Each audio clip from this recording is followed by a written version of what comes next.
All right, good evening, everybody.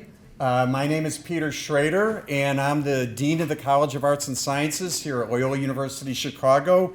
And it is truly an honor and a privilege to be able to welcome you to this evening's Teilhard de Chardin lecture that is hosted by the Hank Center for the Catholic Intellectual Heritage. And this annual lecture is important to the university, the College of Arts and Sciences, and especially to me as dean, for three reasons. First and foremost, this annual lecture highlights the outstanding work that is always being done by the Hank Center for the Catholic Intellectual Heritage. The Hank Center is truly a model for how our interdisciplinary centers should be organized and how they should be involved in the intellectual life of the university. And this is largely due to its director, Mike, and to his very able assistant and staff, led by Katie Ardnell. So can we give them a nice round of applause?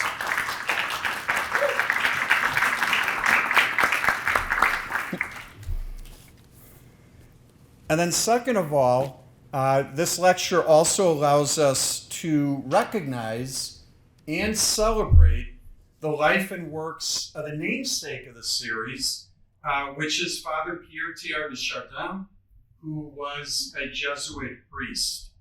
And Teilhard served in World War I as part of the Moroccan Rifle Regiment. He traveled widely in Europe, Asia, and the United States. And from an intellectual perspective, his work was highly imaginative for the time in which he lived, in that he tried to create a synergy between paleontology, evolution, and Catholicism. And then I, as dean, especially appreciate Teilhard's works because he and I both attended the same undergraduate institution in France, which was the Catholic Institute of Paris. But he attended 80 years before I attended. And then finally, and I think really this is the most important reason why this lecture is important to us, it really allows us to welcome and celebrate a scholar and her works, in this case, Dr. Bronwen McShea. And the topic of your presentation this evening could not be more timely in that it focuses on the relationship between gender and Catholicism, and what does this mean for the future of the Catholic Church? And a great example, I was just talking to somebody in the audience, the Catholic Church this year is celebrating its Jubilee year, and that is a concept that is rooted in the Old Testament, and it's really a time of reflection and celebration that has been interpreted in a lot of different ways, including its significance for women and especially Catholic women. And I don't think that you can underestimate the impact of this year's Jubilee because according to the stats, they're going to be welcoming an additional 30 to 35 million pilgrims to Rome, and especially to the Holy See or the Vatican. And as part of this, for those of us that were in Rome earlier this year, they closed a lot of the things in Rome in preparation for this year because the city of Rome spent over $5 billion giving a facelift to various tourist sites in the city of Rome. So this is really an extraordinary year to be talking about the topic that you're talking about this night. So I promised Mike that I would be extremely brief. So without any further ado, thanks to each and every one of you for joining us this evening for this presentation. And let me turn the podium over to Mike, who can introduce our speaker.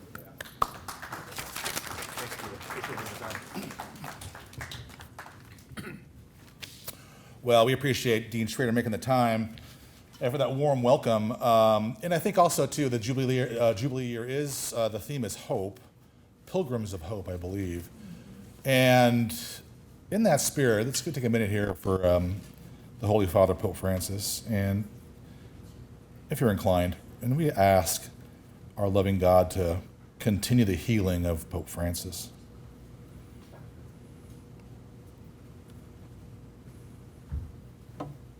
Amen. Welcome, everybody, to the shores of the majestic Lake Michigan here in Loyola in the Hank Center. I'm Mike Murphy. I direct the center. On behalf of our center staff, our Cracker Jack staff, Katie Arnold and Julian Sieber, our graduate student assistant. Hi, Julian. And Emily is on the table tonight. Emily? Hello, Emily. How are you? And we have Vince and Matthew, who are in the bullpen, probably studying. And we want to also welcome Professor Vince Singleton from the School of Communications, who's on video tonight. Thank you, Vince. Also, we thank Joan and Bill Hank, who, oh boy, were in their mid-90s, and they are the greatest. And we are so grateful for their generous gift that it really fires our many endeavors. So I welcome you to this year's Teilhard de Chardin S.J. Fellow and Catholic Studies lecture, Is Catholicism's Woman Problem a History Problem?, featuring Dr. Bronwen McShea. Like her students, we've really been enjoying having Bronwen around the campus. And it's really great to have you, Bronwen, so thanks for being here. Peter mentioned a little bit about Teilhard. The fellowship, is visiting once. It's usually in the fall, actually, and it's for invited scholars from across the disciplines and from around the world whose work intersects with the rich intellectual, artistic, and historical tradition of Roman Catholicism. Although Teilhard is not often the precise topic of our yearly lectures, his intellect and imagination inspired them in fundamental ways. Teilhard was, as Dr. Schrader said, a scientist, kind of a scientist mystic.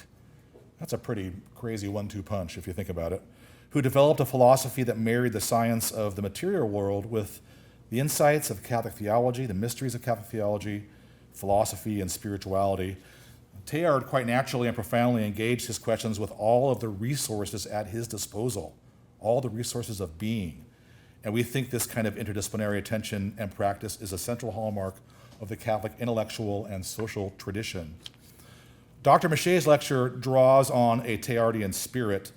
To be sure, her whole approach to scholarship, teaching, and really art, because Bronwen's also an artist, which I think is great. And you can see it in her writing, the gift of composition. She draws on this kind of interdisciplinarity as a writer, speaker, and artist, and she, is concerned broadly with the Christian faith as a bearer and shaper of culture. Dr. McShea, as a scholar, is a trained historian first, and the author of 3 books so far, Apostles of Empire, The Jesuits in New France.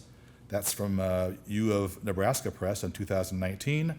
La Duchesse, The Life of Marie de Vignereau, Cardinal Richelieu's Forgotten Heiress, Who Shaped the Fate of France.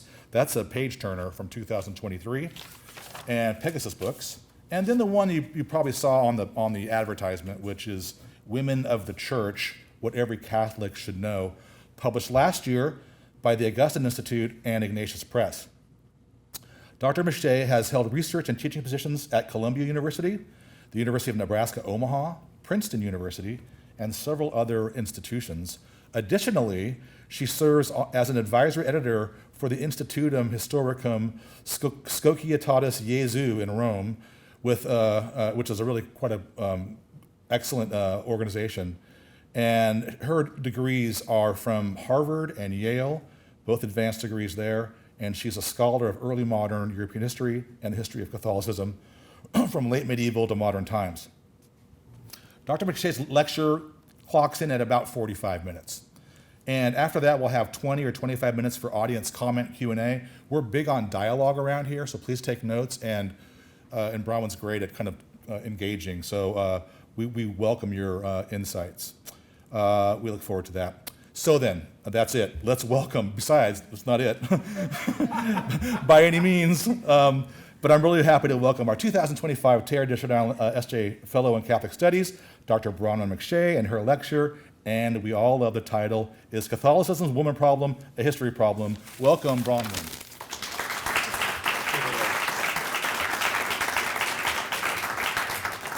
Thank you. I accidentally wore the same jacket as in the ad. I do own more than one blazer, just so you know, despite being an academic. So I'm really grateful to all of you who've come out this evening for this lecture, and I'd really like to express my very warm thanks to Mike Murphy and the Hanks Center, not only for inviting me to give this year's Teilhard lecture, but also for their hospitality this entire semester as they're hosting me as this year's Teilhard de Chardin Fellow in Catholic Studies. Now, as a mere historian, I feel the weight of that name, Pierre Teilhard de Chardin, S.J., the name of one of the most famous and controversial Jesuit theologians / scientist mystics, on my shoulders here.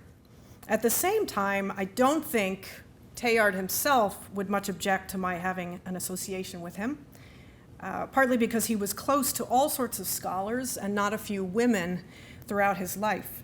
And he wrote indeed, toward the end of his life, quote, "I have experienced no form of self-development without some feminine eye turned on me, some feminine influence at work." Also, Teilhard's final resting place is Hyde Park, New York, just a short drive from where I grew up and have family in the Hudson Valley. And I cut my teeth as a historian on a project about early modern French Jesuits, gaining from it not only insights into the historical character of the Society of Jesus, but also many present-day Jesuit friends, and so I feel connected to Teilhard in multiple ways. Now, my lecture's not about Teilhard, but I do wish to start it with a fact about another high-profile, also sometimes controversial Jesuit, who's known to draw inspiration at times from Teilhard. And I'm speaking, of course, of Pope Francis, for whose well-being after these long weeks of hospitalization I add my prayers. This past January, our first Jesuit Pope, some hope our last Jesuit Pope, I'm sort of caught in the middle. Our first Jesuit Pope appointed a woman to become a prefect of a Vatican dicastery. Now, this was the first time that a pope had done this since appointments to departments of the papal curia became normal in the 16th century, if not as frequent as they have become since the curial reforms of Pius X in the early 20th century. Specifically, Francis invited Sister Simona Brambilla, a Consolata missionary, to co-lead alongside Cardinal Prefect Angel Fernandez Artime the Dicastery for Institutes of Consecrated Life and Societies of Apostolic Life. This dicastery, descending from a body established in 1587, has, especially since Pius X's time in the early 20th century, under several different names, evolved to govern, discipline, and develop male and female institutes of consecrated life. Now, this appointment raised eyebrows, as did Francis's earlier inclusion of women as voting participants in the recent Synod on Synodality. It caught the attention of major secular news outlets all over the world who underscored its unprecedented nature. Catholic outlets and commentators, of course, also had plenty to say about it. On the traditionalist side, and among some canon lawyers, there were objections raised about a non-ordained person, male or female, being authorized to govern institutes of consecrated life. Then there were the mixed reactions of progressives who welcomed the move as a historic step toward even more inclusion of women in positions of decision-making at high levels in the church, again underscoring its unprecedented nature, but who also in some cases lamented that Sister Brambilla has to co-lead her dicastery with a cardinal. Now, I suspect most here in this room would applaud Francis's efforts to bring more women into important decision-making roles in the church, while being frustrated, too, that a full 60 years after the Second Vatican Council concluded, the church still seems to have a problem in this area. The fact that it's newsworthy at all in 2025, when women are given leadership positions by leading churchmen, might be evidence enough for some that the more radical feminists among us have been right all along, that Catholicism in general has a woman problem, and one rooted in centuries of misogyny and patriarchal structures, especially our all-male clergy. Now, I am far from being a radical feminist myself. I fully accept the Church's teaching that only men can be ordained to sacramental ministry. Yet, I agree that Catholicism has a woman problem today, and one that's connected to ecclesial governance. The problem that I perceive, though, isn't that the Church is beholden too much to her historical character in this area, but that we Catholics suffer from widespread ignorance of important historic precedents of both female and lay ecclesial leadership. This ignorance is symptomatic of a broader historical illiteracy that plagues Catholic intellectual life. Indeed, we suffer as a church, I would say, from chronic forgetfulness and neglect of many aspects of our past.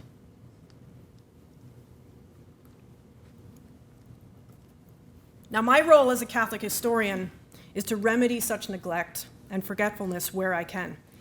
Here, I will help at least those gathered in this room and hearing me online to become more informed about precedents of female ecclesial leadership across many centuries.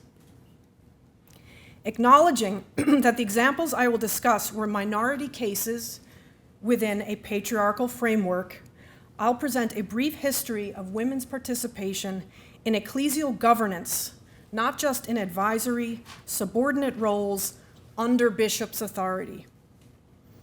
I'll restrict myself to examples that are neither historically disputed, nor, to my own conservative vantage point at least, subversive of traditional Catholic understandings of papal or clerical sacramental authority. If any seem controversial or questionable, that says more about us and our unfamiliarity with our historical church than about anything else. Now, from the time of the apostles in the first century, women served as leaders within the first Christian communities, including in Rome. There are references to such women in the epistles of St. Paul and in other apostolic era writings. Likewise, the writings of the Church Fathers contain many references to women who exercised leadership in the early church.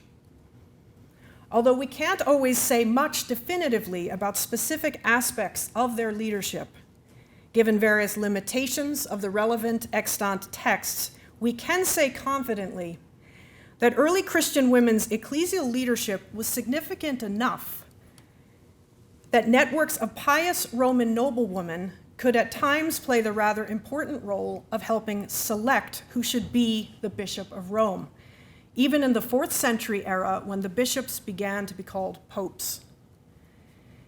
This happened in the case of Liberius, for example, who largely owed his election to the See of Peter in 352 to Rome's pious patrician ladies. These women also helped ensure that Liberius remain in the Holy See when the Emperor Constantius II attempted to force upon Rome another bishop that he liked better, Felix. Felix was quickly expelled by the Roman people, the women very much included, and he was later deemed to be an anti-pope. Women's leadership within the church in Rome was noted by St. Jerome, the father of the church who gave us the Latin Vulgate translation of the Bible. One of Jerome's good friends was Marcella, a recipient of many of his letters. From a patrician family, she lived from around 325 to 410, and she was among many Roman Christian widows who devoted their lives to prayer, charitable service, and chastity. They did so furthermore against the wishes of some Christian men, including clergymen in Rome, who ended up driving Jerome out of Rome, partly for affirming the women in this. Jerome praised Marcella as highly intelligent and holy, as an exceptional student of the scriptures and other Christian texts who was unafraid to dispute their meaning with him, and as one whom he was pleased to see exercise some authority in this regard. He wrote indeed, quote, "After my departure from Rome, if any dispute arose concerning the testimony of the scriptures, it was to Marcella's verdict that appeal was made." Moving along in time a bit and to more distant geographical corners of the expanding Christian world, it is documented that early medieval abbesses, or female superiors of monastic communities, exercised governance not only their own communities, but also at times over affiliated men's communities. Furthermore, as we see in the British Isles at least, abbesses at times participated in local ecclesial synods alongside bishops, other clergymen, and leading Christian laymen. Stephen of Ripon's 8th century life of Bishop Wilfrid refers matter-of-factly to the abbess Saint Elfled of Whitby as a participant in the Synod of Nid of 706, at which she helped persuade those gathered to restore Bishop Wilfrid, also venerated as a saint, to a bishopric that had been taken from him by a Northumbrian king. Anglo-Saxon writers, including Doctor of the Church St. Bede, treated the presence of abbesses at local church councils as a matter of course. St. Mildred, the abbess at Minster in Thanet in Kent, participated in the Synod of Bacchaneld of 694, along with 4 other abbesses. And St. Alfred's predecessor at Whitby, St. Hilda, Whitby's foundress, was not only present at the first ever synod in Northumbria, but hosted it inside her convent. This was the synod that adopted the method of calculating when Easter Sunday falls that was preferred in papal Rome, famously causing a rift with some monks in the British Isles, especially in Iona and Ireland. Speaking of my ancestors' homeland, Ireland, there's a story about the abbess St. Brigid of Kildare, that in the late 5th century, she attended alongside Bishop Mel of Ardagh an assembly of Irish leaders at Telltown, at which, as historian Jane Schulenberg narrates in her book on female sanctity in the period, they were confronted by a difficult case in which a woman accused another bishop of fathering her child. The question was brought to Brigid in particular to be resolved, and it was then through Brigid's intervention that the bishop was exonerated. That bishop, named Bron, which is my own family's nickname for me, so that feels weird to say, was a follower of St. Patrick and is considered a saint too, thanks in part to Brigid's intervention. Now, if female participation in synods in the mistiest reaches of the early medieval church comes as a surprise to any of you, hold on to your seats. It's even better documented that the Second Council of Nicaea was called together and presided over by a woman. I'm referring to the Byzantine Empress Irene of Athens. The Second Council of Nicaea is the last of the first 7 ecumenical councils of the Church that is today recognized by the Roman Catholic Church, the Eastern Rite churches in communion with Rome, and the Eastern Orthodox churches not in communion with Rome. And that council is famous for settling the drawn-out, violent, iconoclastic controversy.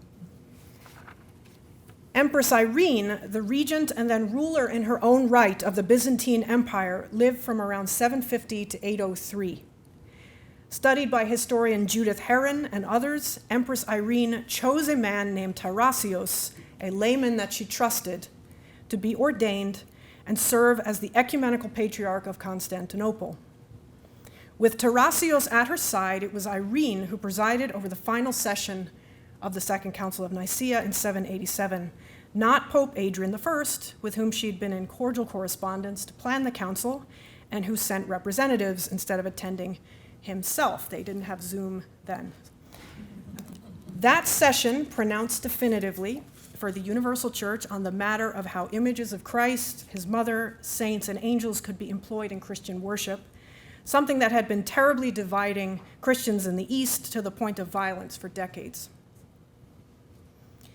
Now, Empress Irene of Athens is also known for having deposed and blinded her own son, who was making a bit too nice with some iconoclasts. So she has never been regarded as a saint in Western Christianity.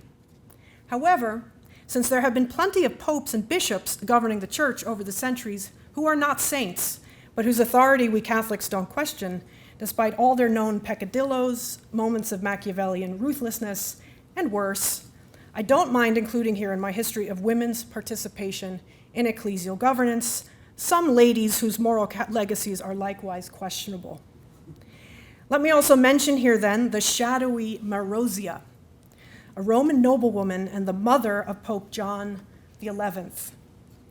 Marozia lived from around 890 to 937, and she was made a senatrix, female senator of Rome in an unprecedented way by Pope John X, whom she eventually in turn deposed and murdered in 928. To make way for his successor, Leo VI. The permanently canceled John X, I should point out, was allied with the Holy Roman Emperor Berengar of Friuli, and he hoped that the latter would unite in Italy under imperial rule, something that Marozia and many other nobles in the young and sovereign Papal States, the Papal States was a fairly new political entity at that point, they opposed this. Marozia, whom historians acknowledge was the de facto ruler of Papal Rome for several decades, went on to have another of her preferred candidates, Stephen VII, take the papal throne in 929, and then to see her own son, John XI, installed in 931. Several chroniclers hostile to her alleged, decades after the facts in question, that John XI was not the son of her husband, Duke Alberic I, but rather of a prior pope, Sergius III, with whom they claim she engaged in some hanky-panky. Sergius III, though, is not considered to be an anti-pope. None of these popes connected to Marozia are considered to be anti-popes.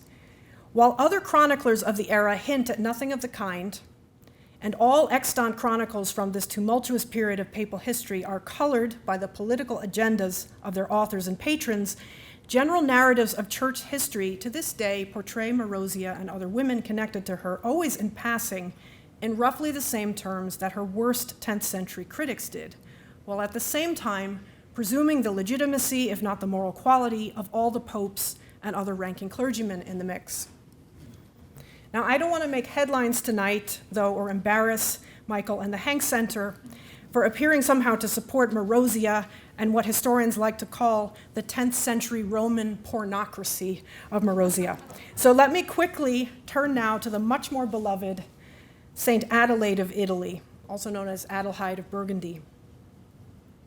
Saint Adelaide was the consort, mother, and grandmother, respectively, of the first 3 Holy Roman emperors named Otto, so that's easy to remember, Otto 1, 2, and 3.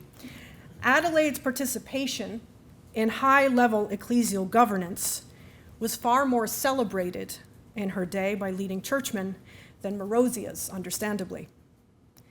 Just an infant at the end of Marozia's rule, Adelaide lived from 931 to 999, and she became in succession the Queen of Italy and Queen of the Germans. And in 962, she was crowned and consecrated in an unprecedented way by Pope John XII as Holy Roman Empress and co-ruler of her husband Otto I's empire. Indeed, a special new ordo, or ceremony of consecration, linking back to a tradition of sacred queenship going back to the biblical Esther, was employed in her papal consecration as empress. She went on to use her papally sanctioned powers to found and protect various ecclesiastical institutions at a time of chronic warfare. Notably, Empress Saint Adelaide helped to reform lax and corrupt monasteries as an indispensable friend of 2 saintly Benedictine abbots, Maiolus and Odilo of Cluny, favoring their ongoing Cluniac reform, the most famous international monastic reform effort of the medieval period. Later in life, when governing the Holy Roman Empire as regent for her grandson, her ecclesial interventions included founding Seltz Abbey in Alsace, giving the male Benedictines who joined it the right to elect their own abbot. She secured papal protection for this male community, too. Historian Penelope Nash has shown further that St. Adelaide's effective mode of ecclesial leadership was not only acknowledged by churchmen of her time, but was imitated by ruling women who came after her. Matilda of Canossa, the Margravine of Tuscany from 1055 to 1115, and an invaluable friend to the great reforming Pope Gregory VII, whom she assisted, militarily and materially in his famous investiture controversy smackdown of the eventual Holy Roman Emperor Henry IV, was supported by the papacy in her exercise of some forms of governance over ecclesiastics. Gregory's successor, Urban II, for example, authorized her to summon the Bishop of Mantua, who was trying to usurp her right to govern a monastery tied to her family's patronage. And the Pope asked her to order that bishop in her own name to restore what belonged to the monastery and to permit it to possess other things in peace. She was also encouraged by the Pope to assert her rule over that particular bishop on this matter, specifically in the presence of another bishop and various other prominent men. In subsequent centuries, Catholic monarchs and other lay ruling authorities' involvement in ecclesial governance would expand dramatically. And there are important examples of ruling lay women wielding considerable and papally acknowledged governing powers over bishops and other leading churchmen throughout the whole of the early modern period. But before getting to that, I want to return momentarily here to abbesses, as it became more common for some of them in this medieval period that I'm talking about to exercise not only a great deal of authority over their own local, sometimes mixed, male and female communities, but many others across great distances. The abbesses at Fontevraud in France, for example, by the late Middle Ages, had authority over at least 78 priories, all of them mixed male and female communities, with women having the more senior leadership positions within these as well. My friend and fellow Yale-trained scholar Annalena Müller has recently published a book about these abbesses and their order of Fontevraud for Rutledge, for those interested in learning more. Some medieval abbesses even governed entire ecclesiastical territories called abbatial domains that were similar in some respects to bishops' dioceses. Such women, and there were abbots, their male counterparts to whom this applies too, were even considered at times to be prelates who exercised quasi-episcopal jurisdiction in territories not geographically part of an existing diocese. Notable among such women were the princess abbesses of Quedlinburg in Saxony and the imperial abbesses of Zurich. These governed their local churches, not just their own orders' communities, in a range of ways except in sacramental matters. They did so with the recognition of popes, emperors, and neighboring bishops.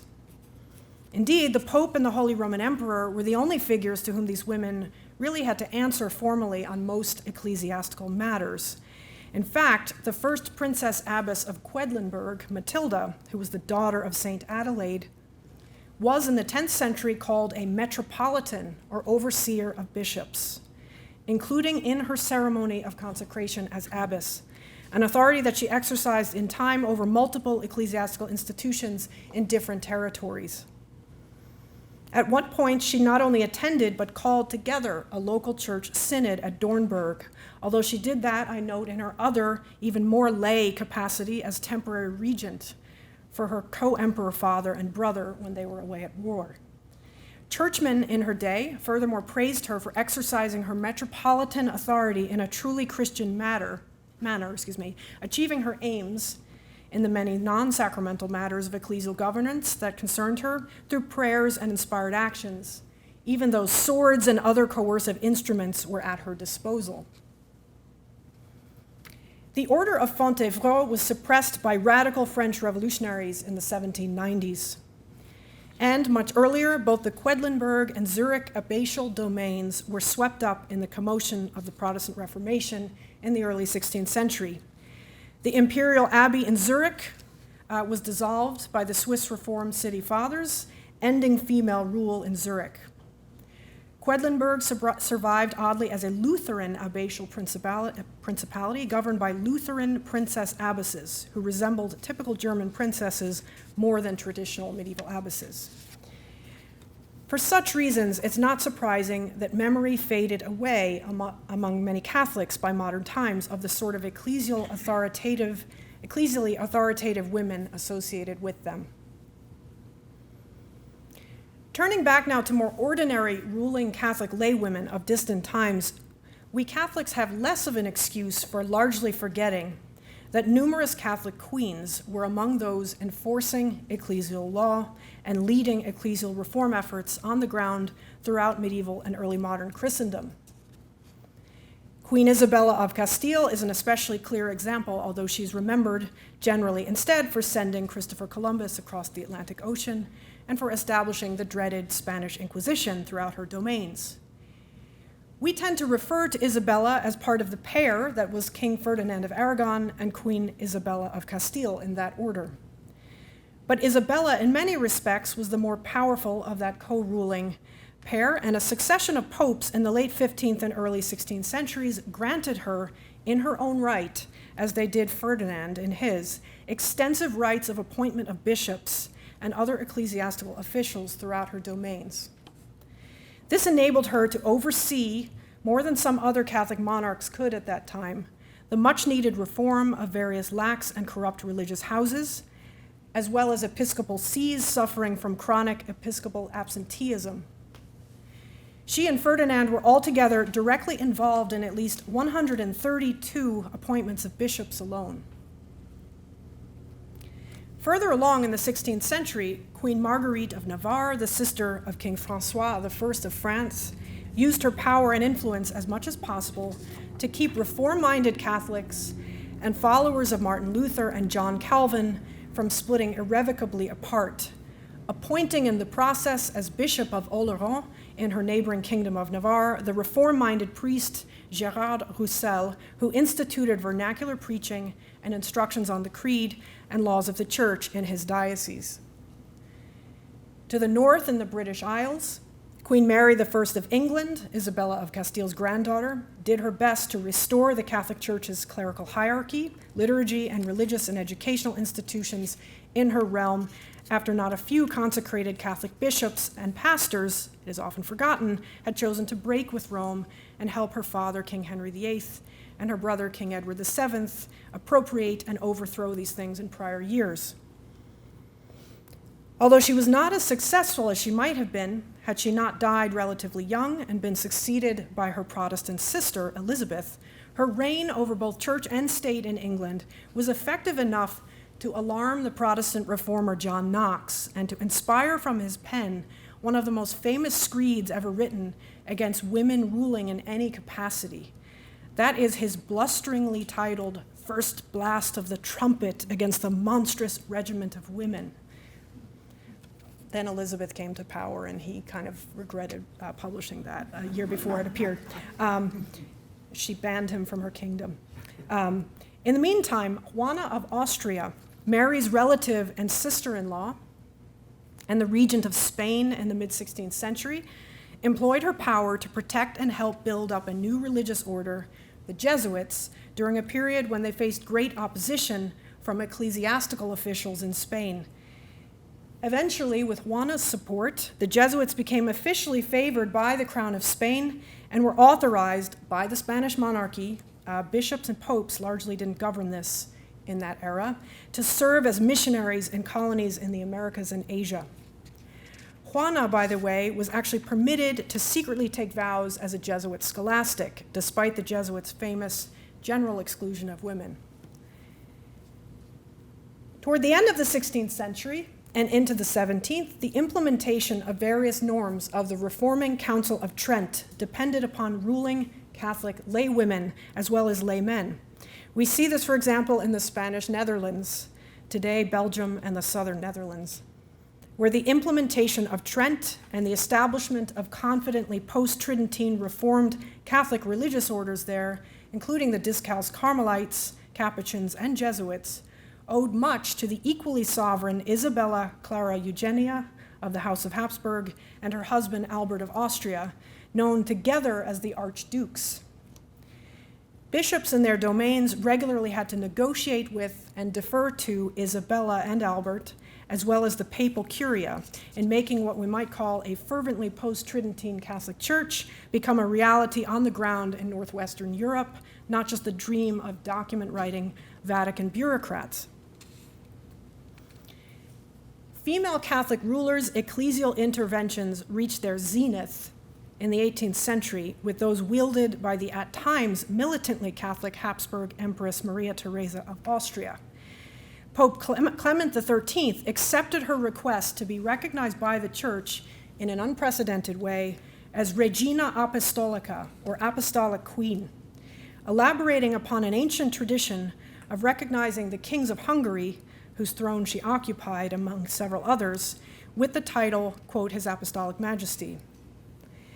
And his successor, Clement XIV, barely raised an eyebrow after she changed which Catholic feast days would be publicly celebrated in her domains, after she imposed taxes on many clergymen previously exempt from this, after she established seminaries and regulated what would be taught in them, after she imposed new entrance requirements for postulants and novices on various religious orders within her domains, even after she suppressed certain religious congregations and asserted a right above the popes to determine the futures not only of the properties, but also of the ordained and vowed persons attached to them. She did much of this, to be sure, against the wishes of some high-ranking churchmen within and outside her empire, but also with the ready and even enthusiastic compliance of many others.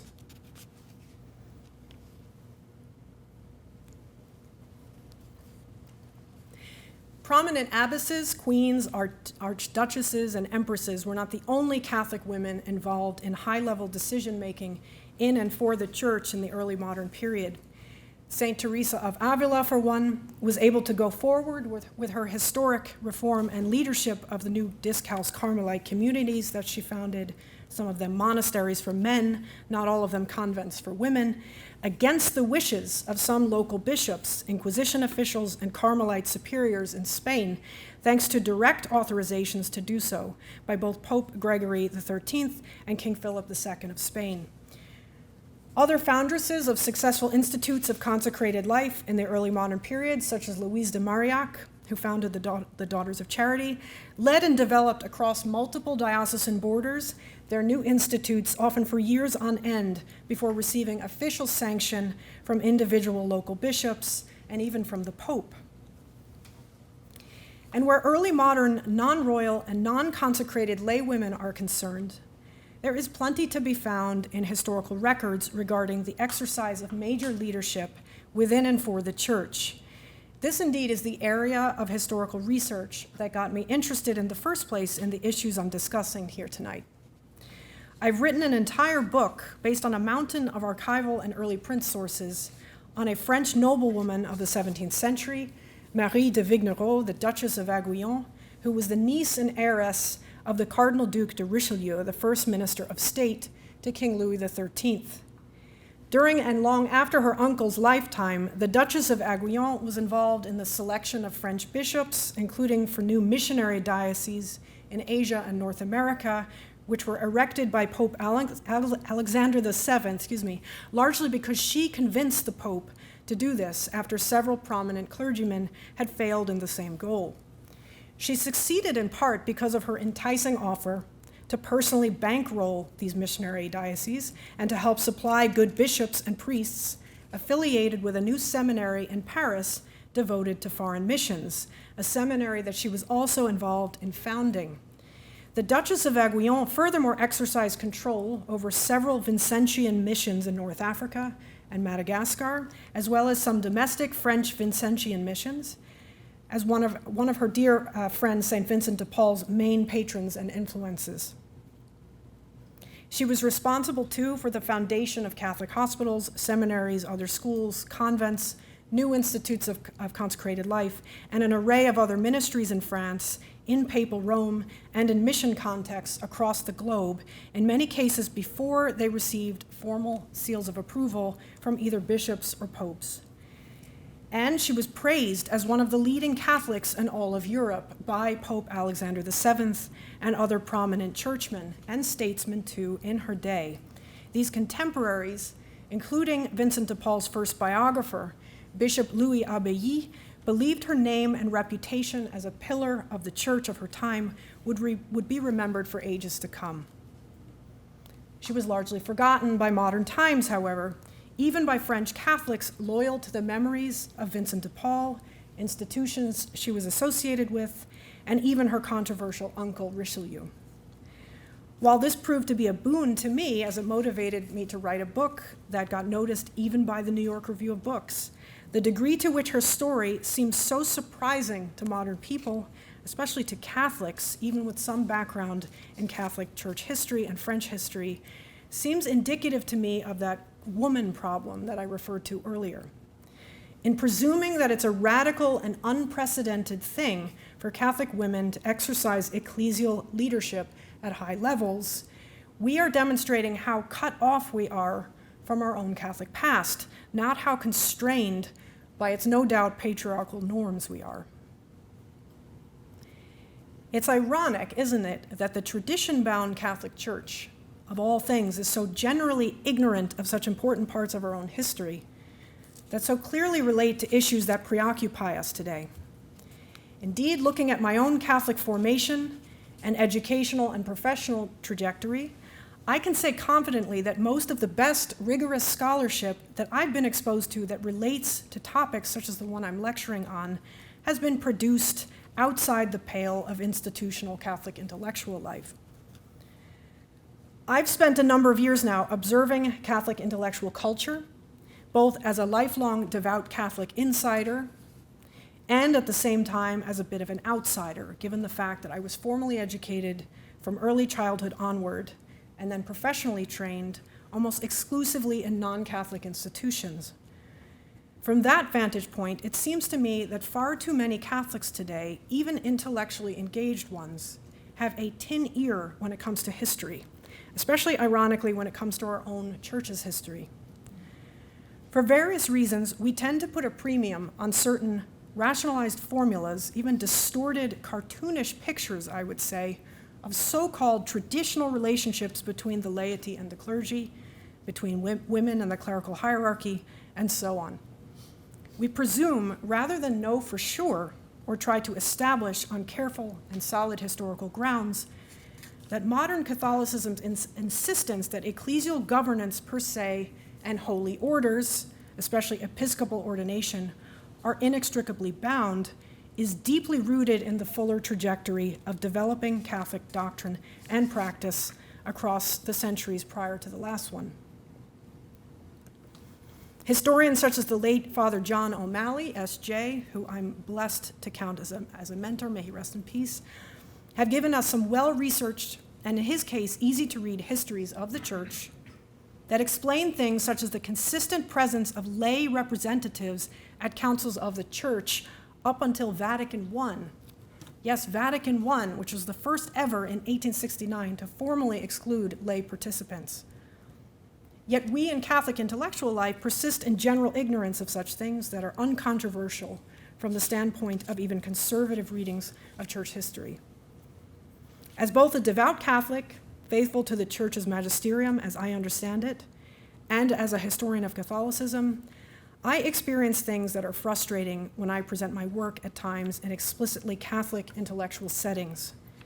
There's almost inevitably some pressure put upon me to draw out from what I've carefully investigated and constructed in narrative form, to draw out the most convenient historical facts or interpretation of the same that can help this or that faction within the Church advance this or that predefined favorite teaching, concept, or side in a hot-button debate. By contrast, I don't encounter much of a spirit of patience, or what I might describe as a reflective, indeed contemplative attitude toward what historical study, including further research, can teach us as a church about ourselves or about ways we might not yet be debating or discerning as maturely as we could be this or that important matter.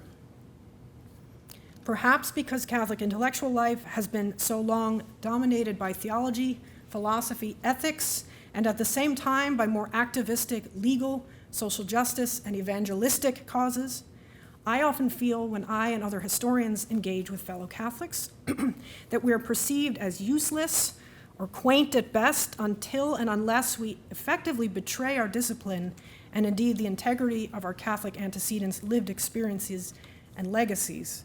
What I mean by that is that we are expected to ignore the complexity, i.e. the fuller reality that we see and to proof text with convenient, already familiar snippets taken from history, usually out of context, to help others underline or promote this or that predetermined idea, ideology even, or course of action. There is less interest, by contrast, in learning more open-endedly from the fuller texture of history that we hold up for consideration, and in seeing what ways it can make us refine or amend some of our premises, or simply look at ourselves and our preoccupations in the light of increased wisdom. I'm all the more grateful, then, that the Hanks Center has created this space in which we can buck such trends this evening. I think there's an appreciation here of what St. John Henry Newman once said, that history is not a creed or a catechism, that it gives lessons rather than rules, but also that we Catholics shouldn't care any less about it in view of that. Learning whatever we can, researching and teaching with ever greater precision and clarity about the story of the people of God as we actually have been through the centuries should hardly be treated as an afterthought, let alone a source of decontextualized, convenient proof texts in Catholic intellectual life. The history of Catholicism, of the Church, and therefore also of women's and the laity's actual, not easily boxed into formulas, place in that history should not, in Catholic institutions above all, be regarded as highly secondary to other disciplines, and certainly not as a luxury item to maybe be funded down the road, as sadly it is in some Catholic educational contexts. I'd like to close by expressing two hopes that I have for what you'll take away from my remarks here. First, I'm hopeful that the news from this past January about Pope Francis's appointing a woman to co-lead a dicastery in the Vatican looks a bit different to you now. Imagine how reactions to Francis's high-level appointments of women might have differed if every Catholic commentator, whether praising or blaming the appointments, had learned somewhere along the way even half of what I just told you in this lecture, either from their Catholic educators or from historically informed resources promoted by Catholic leaders. I suspect they wouldn't have universally characterized what the Pope has been up to in this area as so very unprecedented, let alone raise their eyebrows in such predictable unison while doing so. Instead, I think we'd be having a more focused, mature discussion about what ways Francis's appointments of women are both consistent with and different from various precedents in Catholicism's very deep and rich past. Second, I'm hoping that my lecture is not received, as I don't intend it this way, as an activist salvo, pushing for more such Vatican appointments of women in the future. Rather, I hope I've honored both my scholarly discipline and the integrity of Catholicism's complex history as well as I can, and that in doing so, I have sparked more interest in learning more of that fascinating history on its terms, as much as on ours. Getting to know our traditional, historically real church more intimately can and should help us all, including those, to be sure, in more active and activistic roles, look at present-day preoccupations with fresh eyes.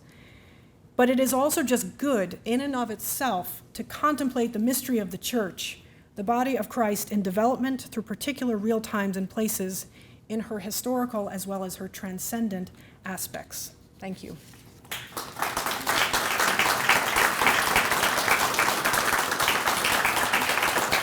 There's a lot there, I think, for everybody. And Have at me.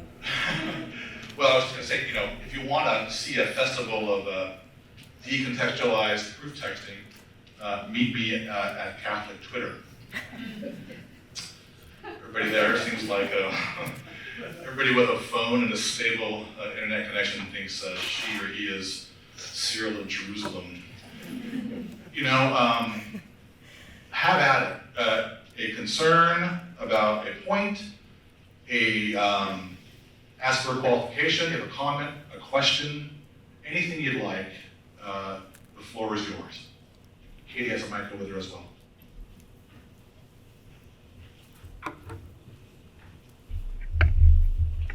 Hi, thank you. I learned so much. I really appreciate all of the knowledge of the early modern period, medieval period. I'm a historian also, and I study the church.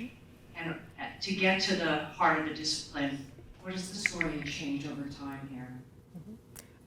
In this particular area, Yes, please. I would say change over time. I see it a little more clearly with regard to the participation of lay elites, like monarchs and high level.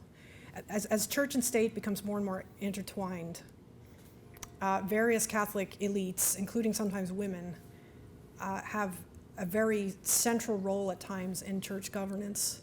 But this becomes, so it gets to sort of its zenith, I think, in the 18th century with Maria Theresa. The problem is you then have the French Revolution, secularized states begin to sort of claim this same level of involvement in church governance. And so the church has to kind of pull back and protect itself from, say, Napoleon telling them which bishops to appoint and all that. So I see there's kind of a bit of a rupture, frankly, in the early 19th century up until Vatican I, and suddenly there's this dropping out of any kind of real role for lay people in the governance of the church. And the Vatican I fathers kind of deliberately exclude lay representatives. And I mean, women are not, no one's considering inviting women to Vatican I, but so it seems to me like there's a steady role for various women, but that these moments of kind of rupture, whether the Protestant Reformation, French Revolution, or the crises of the 19th century, kind of stop some of this. And in modern times, we sort of have this sense that the church of the late 19th century fully governed from the top down, almost kind of a papal episcopal absolutism over the church, that is traditional. And I think our ideas of ecclesial governance are very tied to this moment later on. I didn't get into that too much in here. So I think the place of women, to me, it's fits and starts. It's different regions have different practices, and that it's not easy to give an easy answer to that question. If I'm yeah. hearing you right, you said that there's this sense of what is traditional emerges at the end of the 19th century? I would say in the early 20th century. I mean, I'm speaking partly just from what I know. There's a sense that Vatican II changes a great deal. It suddenly is involving the laity in this radically new way. Vatican II actually gives the largest, most expansive powers of bishops as a body acting collectively than any other council in the history of the church. And there's really no, lay people are invited to listen. There's a sense of kind of radical newness, what's going on with the laity. And there's a reference to sort of the kingship and the priestly, the kingly, the prophetic aspect of the laity. But this language is kind of cut off from this deeper history that it's kind of has this, there's a concern not to kind of try to revive church and state marriages, totally understandable. But there seems to be less of an interest in trying to see what ways the former roles that lay people, including sometimes women, had in the old regimes, how we can sort of reconfigure that for the modern church with its new kind of legal structure. And I think there's a lot of questions that we just haven't been thinking about it in these terms because we're kind of uncomfortable with this church-state marriage era, right? We don't necessarily like the Constantinian model of the church, but the Constantinian model is where lay, that is the center of lay powers, the imperial model, ironically. So to me, it just raises more questions than I can answer just off the top of my head here. So. Thank you. Dr. Ross. Thank you very much, too. I want to echo what Michelle was just saying. And I do agree that there is a kind of historical ignorance in much. But at least for me, since Vatican II, I see that there is a kind of retrieval historically of history. Mm-hmm. And I think of someone like John T. Newman, a church that can and cannot change. Mm-hmm. Or someone like Jim Keenan more recently, right, yes, who wrote a history of moral theology. So I think I want to take a little bit of issue with the idea that we're totally ignorant of history, that the academic elite are ignorant of history. I think a lot of the laity are ignorant of history, and in my years of teaching, I know that it was a revelation to me, and it was to my students, that doctrines don't just fall down, from heaven and Right. through the Pope. Right. That they go through this complex period of development. And so it's important to know that history. Right. So I think I want to just say, yes, there's an ignorance of history on the part of some, but I think there's been a lot of movement with ressourcement in the early part of the 20th century, in a more historical focus, in all of the work that's been done, by people like yourself and others. I think of Amy Hollywood. I think of Barbara Newman, who have done all of this work on women. And so I think a lot of this work is there. It needs to be better known. I'm actually glad you made that objection, because I wanted to try to incorporate something about this in the lecture, and I didn't have time. And I was afraid it would seem, I'm not criticizing, certainly at Loyola University, many universities have excellent departments with great Catholic historians who've been working and are connected with important conversations in the church. I think what I was criticizing more, for some reason, I'm Catholic intellectual life writ large, and I'm encompassing very public discussions and institutes that are not necessarily elite academic institutions. There seems to be less kind of crossover, and I don't know if that's, I can't really blame the historians, because they have to be invited into these conversations to have them with people. And there seems to me in the larger, I don't get a strong sense that historians are being consulted like in enough high-level ecclesial discussions, right? Theologians are, historically minded theologians are. And this partly speaks to a deeper problem that there's not that, I didn't want to give a whole lecture on this, I can't, and I'm not equipped to. I don't think there's ever quite developed a mature kind of Catholic approach to history, the way we kind of, as a church, retreated a bit during the modernist crisis in the 19th century into the early 20th. And there are many excellent Catholics who do history departments at Catholic universities, but I find it's difficult for Catholics to talk as a church about the relationship of history to the other disciplines, and I don't know what it is. Yeah, I would just add too that the typical seminary formation was Bible, dogma, moral. In history, where's history? Yeah, church history is it's often considered to be secondary. it's So I very sometimes much it's agree. sometimes not prioritized in departments, and so it's a larger problem that I realized I was being a little provocative. So I'm glad you said what you did. So I think we all are. Yeah. Thank you, Susan. Thank you, Bronwen. And we'll go over here. Hello, my name is Allison. I just want to thank you, first of all, very much for your extensive research. Everything that you have just spoken is very powerful, a lot to unpack. thank you. I'll just share this with you because I want you to be encouraged, because I could hear you. I really heard you. And I heard your frustration. And I just want to let you know that God has gifted us all with different gifts and talents. That is your gift.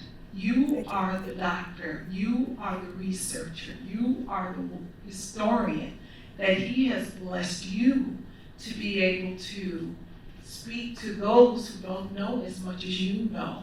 And so, take your gift and be able to say, you know what, I'm going to be the type of person that even if you never ever heard this before, that I'm going to share you the wealth of what we have in our church. I'm a convert to Catholicism 21 years. My grandfather was a Baptist minister. Oh, okay. And I went to a public high school. I'm going to tell you a very sad story. When I was in high school, I loved history as a little girl. When I got to high school, in my U.S. history class, my teacher was about to retire. And what she did was she handed us all a newspaper.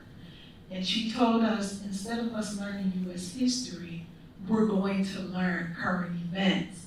So there is a point in my life that I didn't learn enough. I mean, in elementary is different because you grow, you build on that foundation. So in high school, I was without that U.S. history. I didn't really get my history until I got to Loyola University. And I went and I understood and was with a Jesuit who talked about the French Revolution. And I began to get excited about history because there was a Jesuit there who was able to explain it, even the part that I missed. And I thank him for it, but it even goes even further. My best friend, who's a priest, he's an historian of world history. 35 years, he's been around the whole world. My husband is a military historian. Okay. I learned my history from these two men in my life, and I'm like a child in a candy store. I just got finished watching Queen Victoria, and I understand what you're saying. I feel like we're kind of reviving a little. Yes. Right, exactly. So for me, I just want you to be encouraged. You are gifted, you are talented, you are with lots of information, and if the students could just be excited, just to want to just get as much as they can to learn from you, I think there's hope. There's hope. Thank Okay, you. so be Thank you. pleased. I appreciate that. God bless you. Thank Thank you. And can I just can I just can I just say something quickly? I just for some reason that made me want to say this. I'm speaking in this lecture about the role of women in ecclesial governance. I highlighted that for this lecture. But one thing that motivates me to do this work, I get invited around the country to speak to different kinds of Catholic groups, whether at universities, high schools, parishes. I was invited here to Loyola to teach undergrads this semester.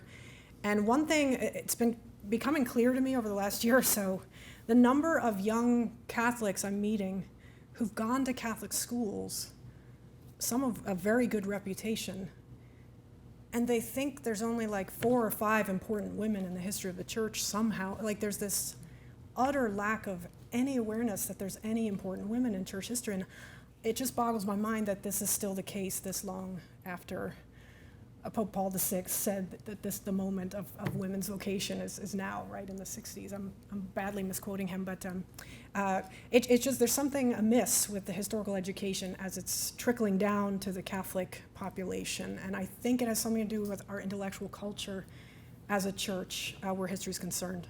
So. I want to encourage students to engage. This is Professor John Breed, he's going to go next, but we want to have some student voices. Please, right, Bronwen? Anything you have, students, right? Anything you have. Thank you, John, please. Bronwen, thank you so much for your lecture. Really enjoyed it. What you're saying is that, kind of echoing what Dr. Ross said about there's an ignorance among Catholics about history. They're not only ignorant about history, they're ignorant about the present.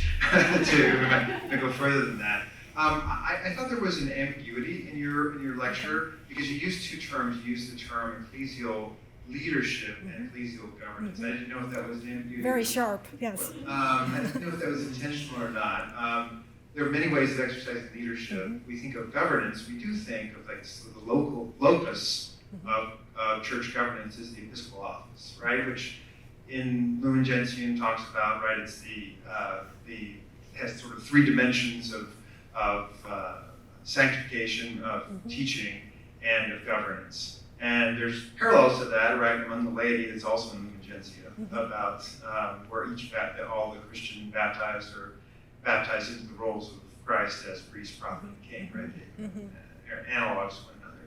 It seems to me you're saying that as a historical matter, the governance part is not exclusive and can be exercised by others, right, or who are not bishops. At least there are precedents of it. Yes. And I guess the question would be, and this is more, I guess maybe less of a historical question than it is a theoretical question, is like there have to be limitations to that, right? Because at some point those dimensions bleed into one another.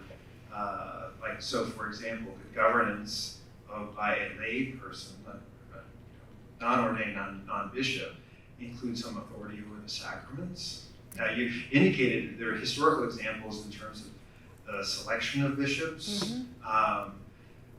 Would that include, right, the decision to ordain or not? You said it does include examples of the foundation of institutes. It just seems to me that there has to be some sort of limitation to this. Well, that's for the church to decide based on being more historically informed. It's like I'm presenting this history in part because I feel that our discussion of this matter is not very well informed by historical precedent. And I specifically did shift a bit between the word leadership and governance, because generally what we mean by governance is the decision-making about clerics and religious, about their futures.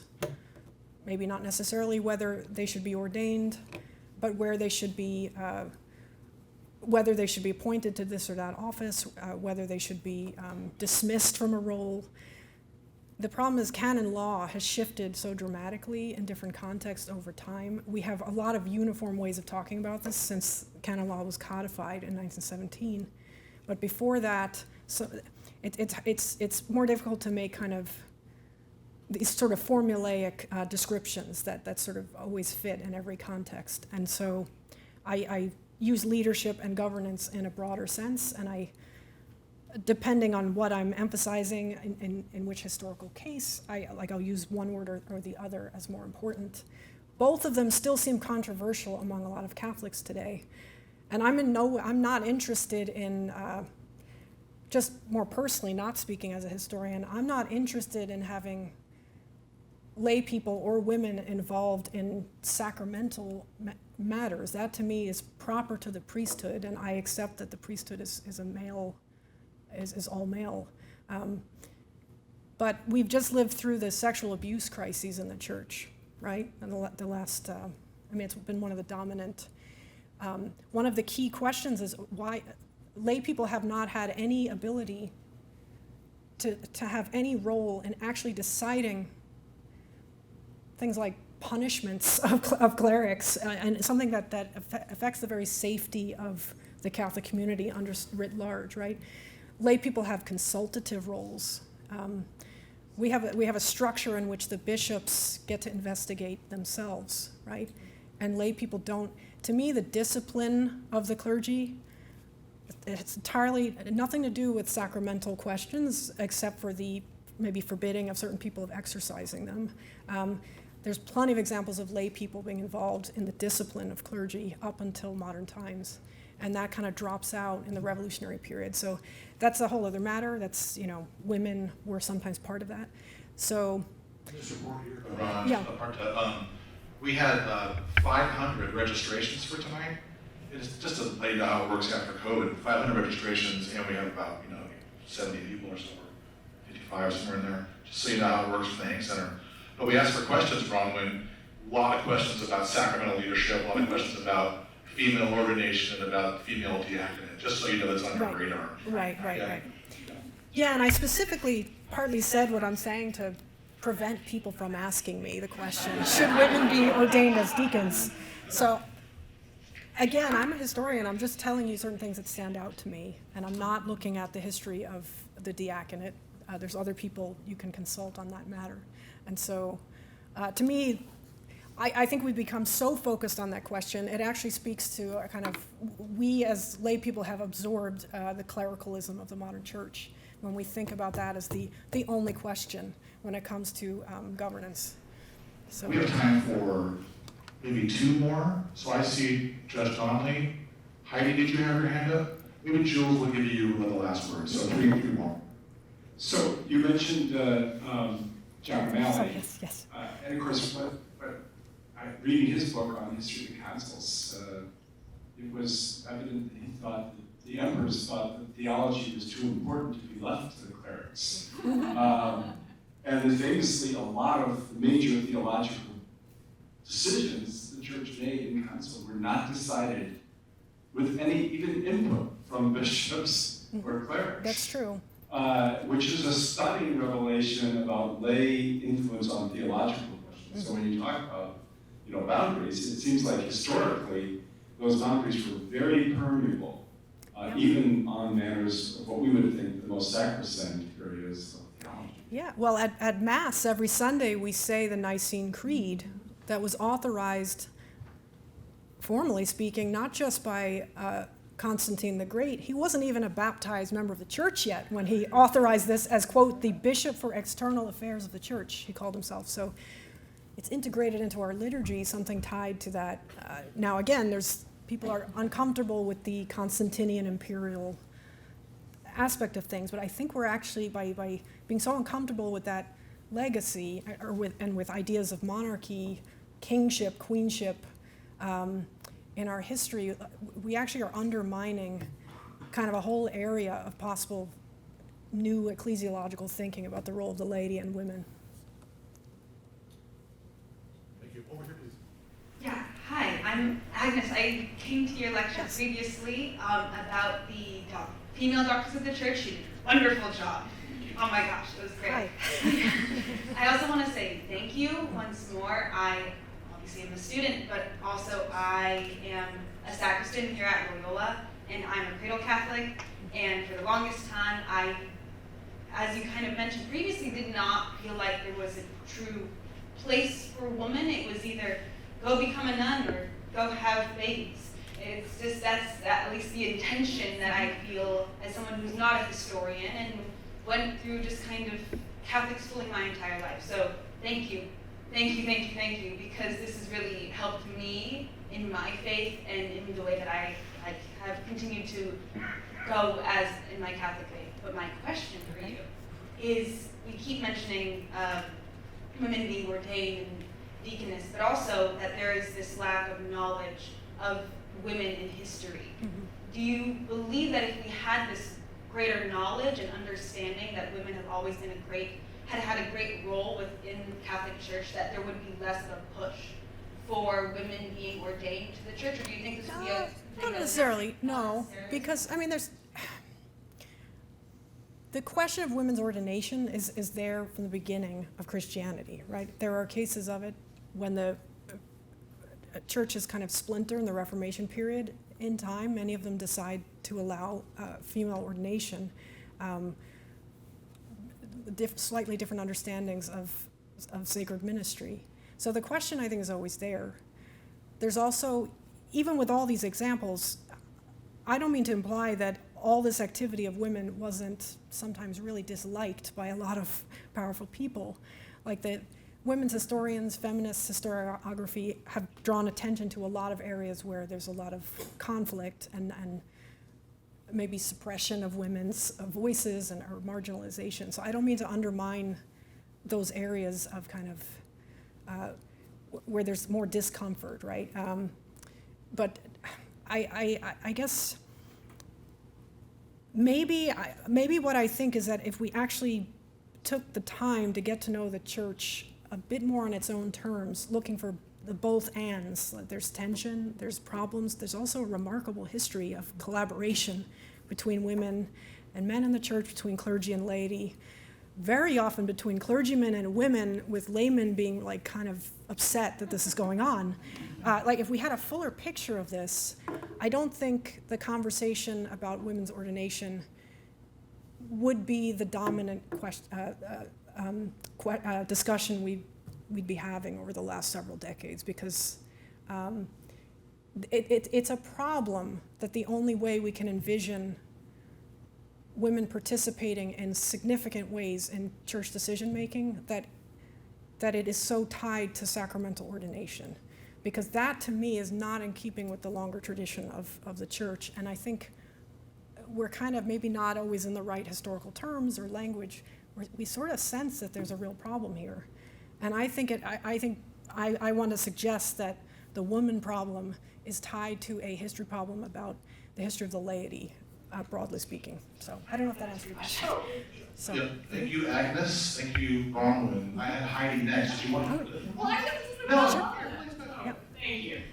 I just want to follow up on that then, your question about the history of the laity. Why then, I'm curious, is it a historiographic choice or an archival choice to focus so much on leadership and institutional leadership? For me? Yes. I am a true historian in this sense that I get absorbed in sources and they push me, like I'm just like, oh, they kind of lead me in certain areas. And I ended up writing this book about this French duchess, who I decided to write about this Catholic laywoman of the 17th century with an interest in her lay status. I was shocked how much of a leader she was in the church by the end of that research. And when I started speaking about that, just about who she was, I started getting asked to speak on this question, and so I started doing more reading. And the more reading I've done, the more I'm starting to recognize that there's an issue, that there's crossover between what I do as a scholar on several fronts and this particular area of concern in the church. But it's not the only question that preoccupies me as a scholar by any means. It just is one I thought this audience would especially be interested in. So. Great. I want to get you out here by 8:30, so I'm going to do the old moderators 1, 2. Heidi gets the question, and then Jules gets the question. We'll hear them both, Bronwen, and you give us one of them both and say the final word. Okay, sure. Thank you. And I'll be quick. You say that the women, I learned a lot too, and I loved hearing about all the women in detail. Their power or their influence was not tied to ordination, but it seems to me it was often tied to money.